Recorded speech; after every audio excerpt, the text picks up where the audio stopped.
शिवाय नमस्तुभ्यम। हर हर महादेव। मध्य प्रदेश राज्य के जबलपुर संभाग के छिंदवाड़ा जिले में गुरुजी पंडित प्रदीप मिश्रा जी के द्वारा 16 सोमवार शिव महापुराण कथा शुरू हो चुकी है और आज 7 सितंबर तीसरे दिन की कथा पूर्ण हो चुकी है। ये 5 दिवसीय शिव महापुराण कथा जो कि 5 सितंबर से 9 सितंबर तक दोपहर 1 बजे से 4 बजे तक आस्था और यूट्यूब के माध्यम से देखी जा सकती है। आज की कथा बहुत ही अधिक रोचक जानकारियों से भरपूर थी, जिसमें गुरुजी ने एक सफ़ेद पुष्प का नया उपाय बताया है। सफ़ेद पुष्प को किस लिए किस तरह से प्रयोग में लाया जाता है जो कि रोग बीमारी को दूर किया जा सकता है, किस महादेव का नाम लेने से उस सफ़ेद पुष्प को अर्पित किया जाता है, सभी जानकारी आपको इसी वीडियो के अंत में मिलने वाली है। आज 7 सितंबर की कथा में गुरुजी ने 17 उपाय पत्र उपयोगी जानकारियां दी हैं। सभी की जानकारी आपको इसी वीडियो के माध्यम से देंगे। किसी कारणवश यदि आपने आज की कथा नहीं सुनी है तो पूरी कथा का रास्ता आपके छोटे से वीडियो से प्राप्त हो जाएगा। तो बढ़ते हैं आज की कथा की पहली जानकारी की ओर। एक भोले कैलाश में विराजमान है, एक भोला हमारे मन में विराजमान है। गुरुजी ने कहा, हमने कल भी कहा था हमारे अंदर दृढ़ संकल्प विश्वास शिव के प्रति अटूट होना चाहिए, तभी हमें शिव तत्व की प्राप्ति हो सकती है। बढ़ते हैं आज की कथा की दूसरी जानकारी की ओर। गुरुजी ने कहा, आज हमें मैसेज देखने को मिल रहा है, सब अपने बच्चों को कृष्ण भगवान की ड्रेस पहना रहे हैं। बहुत अच्छी बात है, पहनाओ। और कृष्ण भगवान की ड्रेस पहनना या ना पहनना ये आपके ऊपर है और आपको अपने बच्चों को भगवान कृष्ण जैसा एक संस्कार ज़रूर देना चाहिए। जैसा उन्होंने द्रौपदी की लाज बचाई वैसे आपका पुत्र भी सबकी लाज बचाए। बढ़ते हैं आज की कथा की तीसरी जानकारी की ओर। जिस प्रकार आपकी ड्रेस में चाय गिर जाती है तो उसे हम तुरंत साफ करते हैं, सब्जी गिर जाती है तो उसे हम तुरंत साफ करते हैं, बाद में तो नहीं करते। इस तरह इस जवानी में आपसे जो पाप हो रहे हैं, गलतियां हो रही हैं, जो अपशब्द निकल रहे हैं, उसका जो पाप है उसे भी हमें अभी से काटने का प्रयास करना चाहिए। ऐसा नहीं कि जब हम बुजुर्ग होंगे, वृद्धावस्था में होंगे, तभी हम भजन करेंगे। आप अभी से अपने पाप काटते चलिए। बढ़ते हैं आज की कथा की चौथी जानकारी की ओर। जिस प्रकार कॉपी भरने में पेन खाली हो जाता है, उसी प्रकार घर की अलमारी भरने में, धन दौलत इकट्ठा करने में, जायदाद इकट्ठा करने में इंसान का शरीर खाली हो जाता है। ना खाने की सोचता है, ना समय पर खाता है और ना ही समय पर सोता है। दिन भर पैसा कमाने की ही सोचता रहता है और शरीर कमज़ोर हो जाता है। बीमारियां आ जाती हैं। अलमारी तो भर गई पर शरीर कमज़ोर हो गया। बढ़ते हैं आज की कथा की पांचवी जानकारी की ओर। एक बेटा या एक बेटी जब सत्मार्ग में चलते हैं, सही रास्ते में चलते हैं, धर्म के मार्ग में चलते हैं, तो उन्हें देखकर सबसे ज़्यादा खुशी उनके माता पिता को होती है। इसके बाद गुरुजी ने कहा, हम एक बात कहना चाहते हैं, पानी की कमी होती है तो फसल बिगड़ जाती है और जहाँ संस्कारों की कमी होती है वहाँ की नस्ल बिगड़ जाती है। बढ़ते हैं आज की कथा की छठवीं जानकारी की ओर। गुरुजी ने कहा, आप एक बात लिख कर ले लीजिए, जिस घर के बच्चे आज 1 लोटा जल महादेव के मंदिर में जाकर शिवलिंग पर चढ़ा रहे हैं, उस घर के बुजुर्ग कभी भी वृद्ध आश्रम की सीढ़ी नहीं चढ़ते, ये निश्चितता है। बढ़ते हैं आज की कथा की 7वीं जानकारी की ओर। गुरुजी ने कहा, एक पत्र आया है जिसमें हम नाम तो नहीं पढ़ेंगे, पत्र पढ़ के ज़रूर बताएंगे। गुरुजी, छिंदवाड़ा के पास का ही मैं रहने वाला हूँ। एक लड़की ने मुझे मैसेज किया, मैंने उसे मैसेज किया और हम दोनों की बात शुरू हो गई। हम लोग रोज़ बात करने लगे। उसने मुझसे पैसे भी मांगे तो मैं घर से पैसे ले जाकर भी उसे दे देता, क्योंकि वह हमेशा मुझे ये बोलती थी कि मैं मर जाऊंगी। मैं बहुत परेशान होने लगा क्योंकि हमेशा वह मुझसे बोलती थी मैं मर जाऊंगी, मेरे लिए यह कर दो। मेरी माँ मेरा चेहरा देखकर समझ गई कि पहले मैं इतना खुश रहता था, अब क्यों ऐसा रहने लगा। मेरी माँ ने कहा, तू उससे मिलना बंद कर, बात करना बंद कर और शिव पर विश्वास रख और शिव मंदिर जाकर 1 लोटा जल चढ़ाना शुरू कर दे। उसका उसे समय मैसेज आया कि मुझे 1.5 लाख की ज़रूरत है, अगर मुझे नहीं दोगे तो मैं मर जाऊंगी। उस समय मैं शिव मंदिर जाना शुरू कर चुका था। मैंने उसका फ़ोन नहीं उठाया और मैंने फ़ोन रख दिया। 1 महीने तक मैंने मेरा फ़ोन हाथ में ही नहीं लिया और शंकर की भक्ति में लीन हो गया और मेरा विश्वास भी शंकर के प्रति जाग गया। और 1 महीने बाद मुझे पता चला उसने किसी अन्य लड़की से शादी कर ली है। मेरा उससे पीछा छूट गया है। उसी का आभार व्यक्त करने मैं ये पत्र लिख रहा हूँ। गुरुजी ने कहा, ऐसा पत्र हमारे जीवन में पहली बार आया है। बढ़ते हैं आज की कथा की 8वीं जानकारी की ओर।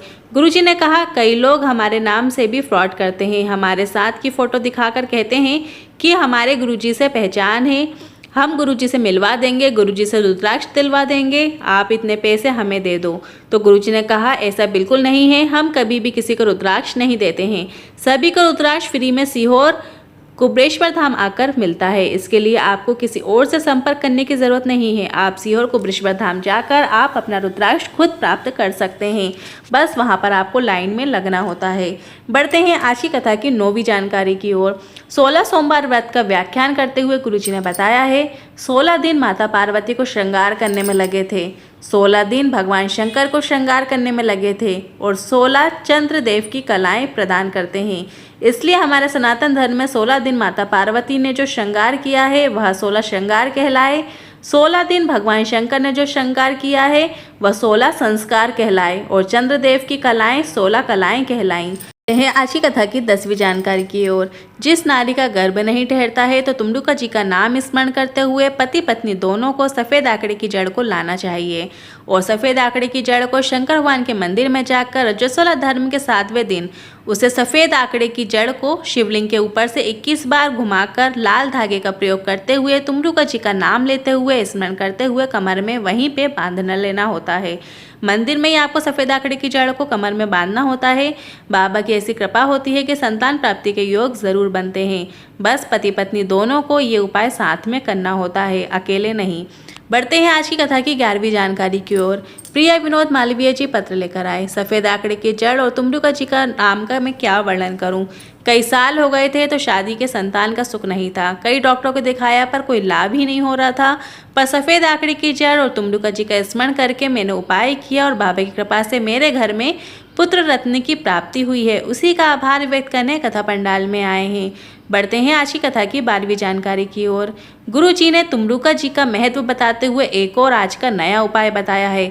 अगर शरीर में कोई बड़ी बीमारी हो जाए, कितनी ही बड़ी शरीर में समस्या क्यों ना हो जाए, परेशानी क्यों ना हो जाए, तो आपको तुमरूपेश्वर महादेव का नाम लेते हुए एक सफ़ेद पुष्प जो भी आपको मिल जाए वो सफ़ेद पुष्प शिवलिंग पर समर्पित करते हुए आपको डॉक्टर के पास चले जाना है। वहाँ पे जांच करने चले जाइए।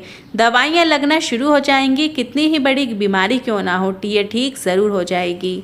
आज की कथा की 13वीं जानकारी की ओर। सपना जी पत्र लेकर आई। मेरी बेटी को पीलिया हो गया था और साथ ही उसका लीवर भी डैमेज हो गया था। डॉक्टर ने जवाब दे दिया था। बेटी का वजन 50 किलो से 30 किलो हो गया। आयुर्वेदिक, होम्योपैथिक, एलोपैथिक सभी प्रकार के इलाज हमने करवा लिए पर कहीं से कोई आराम ही नहीं लग रहा था। फिर हमारे पास की एक माँ ने पशुपतिनाथ व्रत करने को कहा और साथ में तुमरूपेश्वर महादेव का स्मरण करते हुए एक सफ़ेद पुष्प शिवलिंग पर अर्पित करने को कहा। बेटी का हाथ लगाकर सफ़ेद पुष्प शिवलिंग पर अर्पित करवाते हुए शिव पर चढ़ी हुई एक बेलपत्र बेटी को खिलाते। बाबा का हम क्या गुणगान करें, क्या व्याख्यान करें। गुरुदेव, बेटी का लीवर वापस काम करना शुरू कर दिया है। आज वह पूरी तरीके से ठीक हो चुकी है। उसी का आभार व्यक्त करने कथा पंडाल में आए हैं। बढ़ते हैं आज की कथा की 14वीं जानकारी की ओर। उज्जैन में पिपलेश्वर महादेव आज भी स्थित हैं, जहां पर उन्होंने रेणुका की बेटी सुगंधा को ज्ञान उपदेश दिया था और 16 सोमवार व्रत कैसे किया जाता है उसकी जानकारी दी थी। बढ़ते हैं आज की कथा की 15वीं जानकारी की ओर। भगवान कभी भी अपने रूप में नहीं आते हैं, वह किसी अन्य के रूप में आकर आपका कार्य करके चले जाते हैं और आपको लगता है कि आपका कोई कार्य आपके बुआ के लड़के या फिर किसी रिश्तेदार या फिर किसी अन्य व्यक्ति ने किया है, बल्कि वह शिव का ही रूप है जो शिव के द्वारा ही आकर आपका कार्य पूर्ण करके जा रहा है। आज की कथा की 16वीं जानकारी की ओर। 16 सोमवार व्रत करने से 16 कलाओं की प्राप्ति होती है। जब जो चाहो वह 16 सोमवार व्रत करने से प्राप्त हो जाता है। 16 सोमवार का व्रत जो भी नियम है वो धारण करके 16 सोमवार आप व्रत रख सकते हैं। किसी विशेष मनोकामना पूर्ति के लिए आप 16 सोमवार व्रत ज़रूर शुरू कीजिए। यदि आप संतान प्राप्ति के लिए 16 सोमवार का व्रत करना चाहते हैं तो सावन के पहले सोमवार से आपको 16 सोमवार के व्रत की शुरुआत करना चाहिए। और अगर आप किसी बड़ी बीमारी ने आपको घेरा हुआ है, जीवन में बहुत ज़्यादा परेशानियां हैं, दुख तकलीफें, कष्ट दूर करने के लिए आप 16 सोमवार का व्रत रखना चाहते हैं तो आप वैशाख माह के सोमवार से आपको उठाना चाहिए। और उत्तम धन संपदा, उत्तम घर, व्यापार, व्यवसाय, नौकरी, पद प्रतिष्ठा के लिए अगर आप 16 सोमवार का व्रत करना चाहते हैं तो आपको मार्गशीर्ष माह के पहले सोमवार से व्रत उठाना चाहिए। बढ़ते हैं आज की कथा की 16वीं जानकारी की ओर। 15 सितंबर से 21 सितंबर तक पुणे सांगवी में अष्टविनायक शिव महापुराण कथा दोपहर में 2 बजे से 5 बजे तक चलेगी, जिसका सीधा प्रसारण आप आस्था चैनल यूट्यूब के माध्यम से प्राप्त कर सकते हैं। बढ़ते हैं आज की कथा की 17वीं जानकारी की ओर। भोलेनाथ ने सिर्फ 3 बार ही चौसर खेली है और तीनों बार चौसर खेलने पर इस संसार का कल्याण किया है। एक बार चौसर खेला था तो भोलेनाथ की 5 पुत्रियों का जन्म हुआ था, जया, विशेरा, सामरी वाली, दोतली और देव। जी ने कहा जिन लोगों को रात को नींद ठीक से नहीं आती है, जिन्हें नींद की गोलियां खानी होती है और नींद की गोलियां खाने के बाद ही उन्हें नींद आती है, तो आप ये उपाय ज़रूर करके देखिएगा। आपको शिव जी की 5 पुत्रियों का नाम लेते हुए जल का आचमन करना है। रात में सोने से पहले आप अपने हाथ की हथेली में थोड़ा सा जल लीजिए, जया कहकर वो जल का आचमन कर लीजिए। फिर विषहरा और थोड़ा सा जल हाथ में लीजिए, फिर विषहरा कहते हुए वो जल का आचमन कर लीजिए। फिर थोड़ा सा जल अपने हाथ की आचमनी में लीजिए।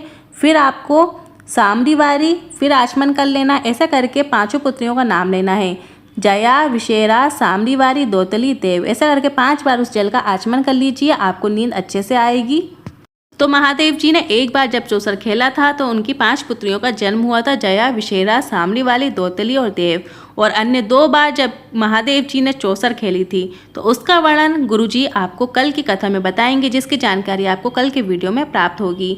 आज के इन उपायों से लेकर मन में कोई सवाल या क्वेश्चन है तो आप कमेंट बॉक्स के जरिए पूछ सकते हैं। वीडियो थोड़ा भी उपयोगी लगा हो तो वीडियो को लाइक करके कमेंट बॉक्स में हर हर महादेव जरूर टाइप कीजिएगा। श्री शिवाय नमस्तुभ्यम।